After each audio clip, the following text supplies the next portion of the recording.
hate you, God. I hate you. My father dropped dead of a heart attack at the age of 43 years old. And when he died, I looked up to God and I said those words.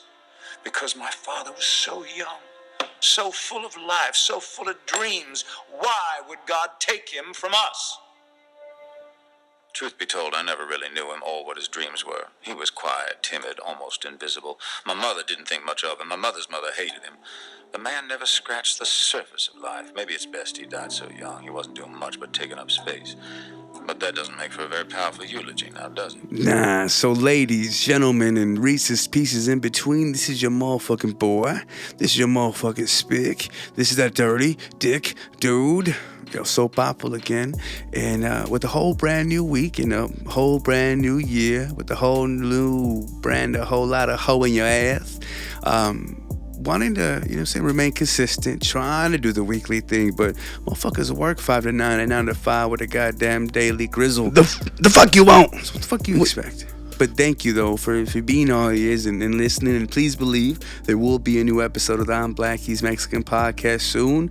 So don't fret. We're supposedly going to be getting out later on tonight. But I didn't want to leave you with a little bit of something to kind of to nibble on, if you would. Just in case that nigga flakes. Now, with this brand new year, definitely wanting to remain, of course, relevant in your hearts and minds, but definitely consistent and continuing with, whatever passions it is that, that we carry, whether that's a hobby that we hope to become a fucking dream job, because Lord knows that if you fucking pay me, I will do it. And if I love it, then I will give it my all and my best. And I know the Bible and most businesses say that it should be the other way around and we gotta earn our shit, but I'm a fucking millennial. I expect shit, I want shit. And if you don't give me that shit, well then fuck you. But God bless you when you do give me what I asked for. And that's the whole power of being, forever rolling and, and moving. Definitely, especially with the, it being the whole new year, we make all these rules and regulations and resolutions and restrictions to what, we want to do and what we often delve into. And I know from experience that even when you fuck up, you really cannot quit. You kind of gotta have to get back on the horse, whether you're fucking for PETA or not. You just gotta try again. I mean, shit, if motherfuckers like Abraham Lincoln and Einstein can go through so many fails but finally get that W at the end of it, like, that has to be hopeful enough or to give you enough aspiration to be able to, fucking do it. And that's, if there's anything I learned from fucking Shia LaBeouf and his crazy rants when he had that little raccoon tail hanging from his shit, is you just gotta do it. No matter how many times Nike has tried to sell us on that very idea. But once again, wanting to be more of what we are and continue with our passions, shit. I mean, I hope that me and Verse can bust out with fucking some scripts. I know that nigga's writing. Lord knows that I have so many fucking books in the box in the goddamn garage, just wasting space of ideas and just things that I wish we can do. I mean, I can't live a moment or see something and not think, oh, I remember this little idea that I did. So it's like a constant, forever inside joke in my own fucking mind, and I'm tired of being the only one in that bitch. That's all I gotta say. But again, moving forward, wanting to build. I've been dealing with the singer for a while now. Haven't really just been motivated enough to just knock shit out, whether that be to schedules, whether that be to having to fix this or fix that or add this piece or to get that. I mean, there's limitless amount of excuses that can happen and that will happen. It's just about determination and being able to continue.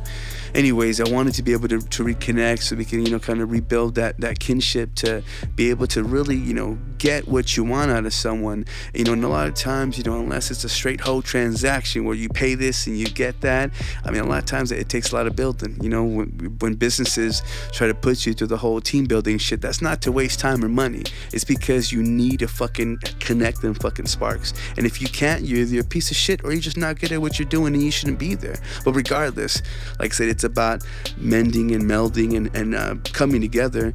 And I know in this whole experiment that you're about to listen to, it was intended for us to, do harmonies and melodies, to cruise around. You have my, beat pad, just to be able to, come up with something hopefully organic.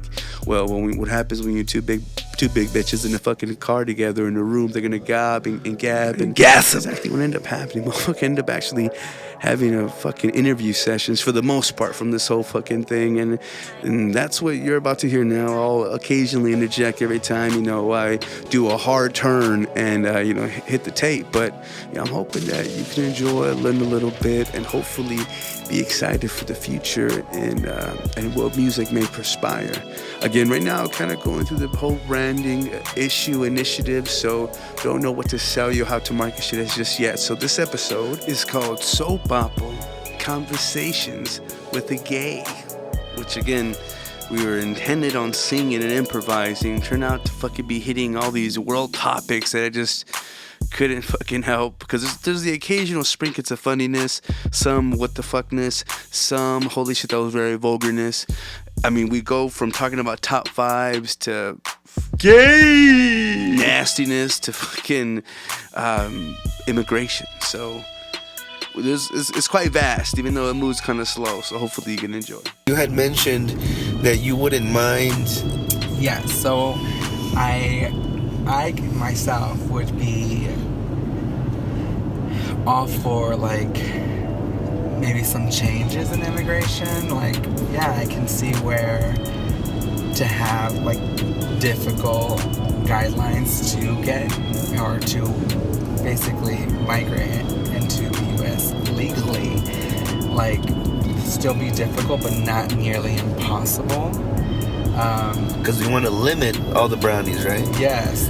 But if they're working, you mentioned something earlier, if they're working, if they're contributing, what? Yeah, I feel as far as regulations go, it should be a kind of a trial run, where you. So you're saying that while these Mexicans are standing in front of the Home Depot, we gotta have a chart and tally behind them with a scoreboard, and we gotta just do bets like for the horses. I mean, they do it for welfare for people who are legal. Why can't they do it for people who are trying to contribute instead of live off of it? Not to be racist, but it sounds like you said it's a mighty dark line. Oh my god. Yeah. Do you think Mexicans the new black this year or no?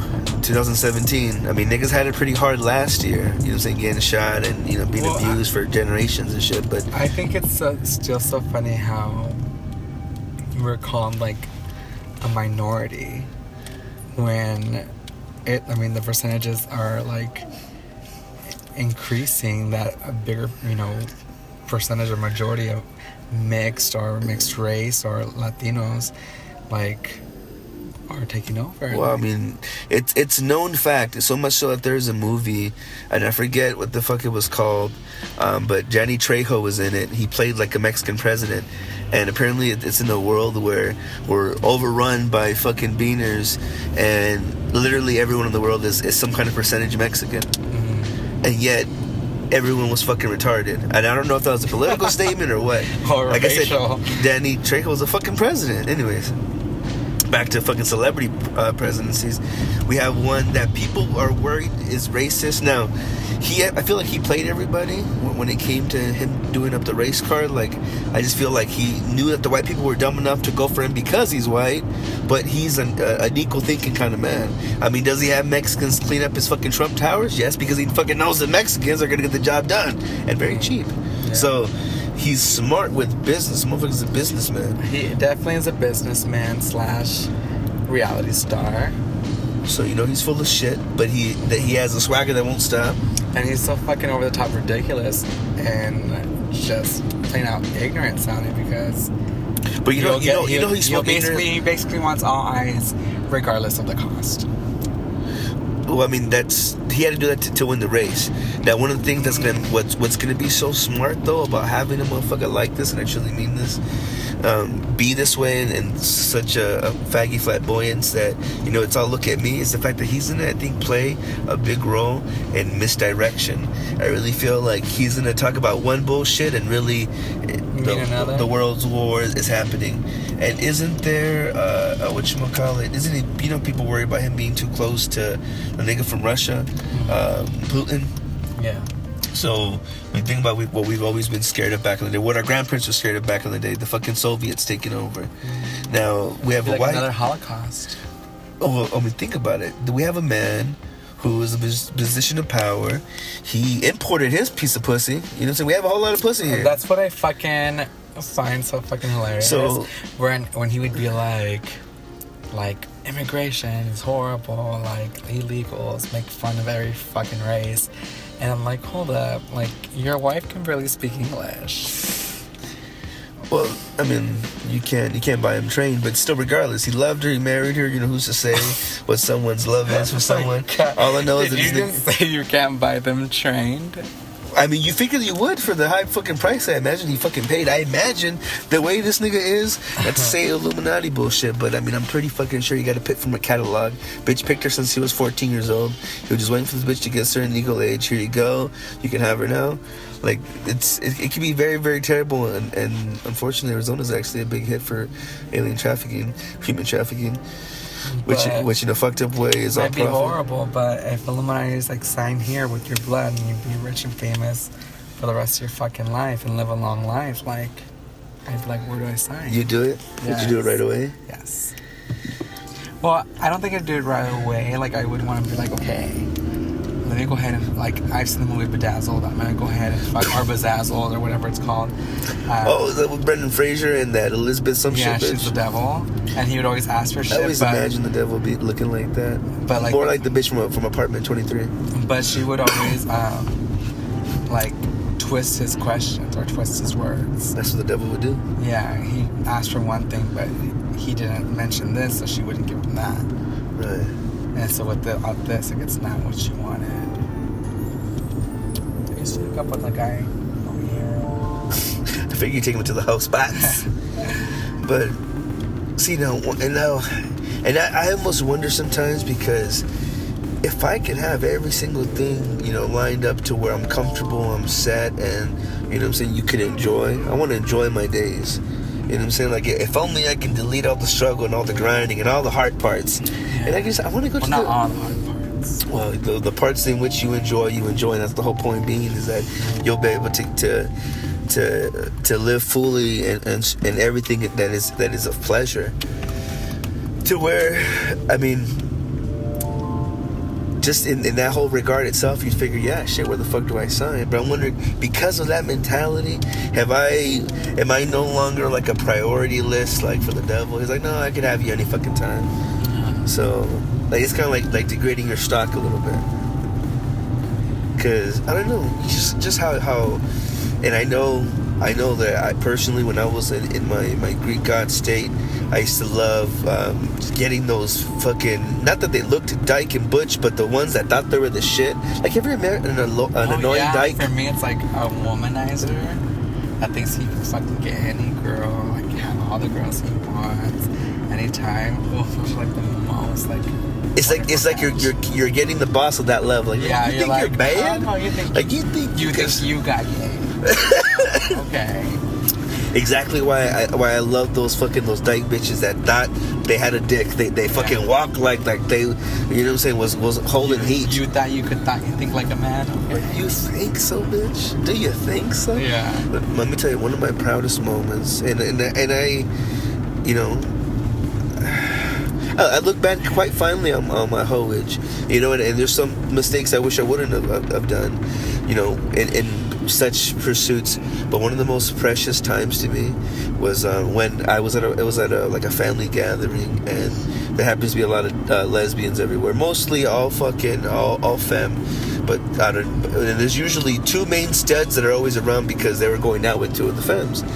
Never more than that. There's a mystery fucking dyke bitch that really thought like she had a fucking son of all the other dyke bitches. Kind of like to show dominance, to show who's the, you know what I'm saying? I don't know, butch lion of the mountain. And anyways, I don't know what it was, to where that day I was holier. I was holier that day for some reason, and that the Spirit of God was with me so fucking strong that literally, and I swear to God, and this is all due to him because it definitely wasn't me, but because my soul was on high, on heavy as it will. That have you ever drank? Do you like wine?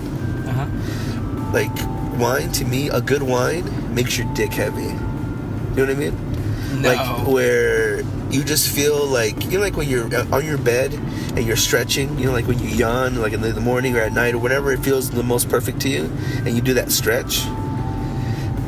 Imagine that to your penis, and that's what wine does to me. Anyway, so it stretches your penis. I feel like it stretches it. I feel like I'm.